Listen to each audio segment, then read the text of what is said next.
Если вы обидели родителей, не откладывайте, спешите. Иногда дети отмазываются и говорят: мои родители мне ничего хорошего не сделали.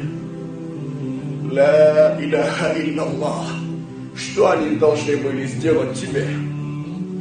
Что они обязаны тебе делать? Разве недостаточно, что они подарили тебе жизнь?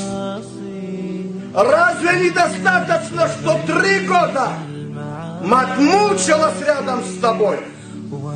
Разве недостаточно, что твой отец заботился, чем бы кормить тебя, как бы одевать тебя? И ты еще говоришь им.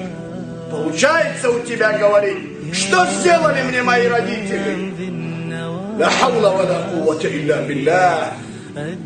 Бойтесь Аллаха Джалла ва Аля. Ищите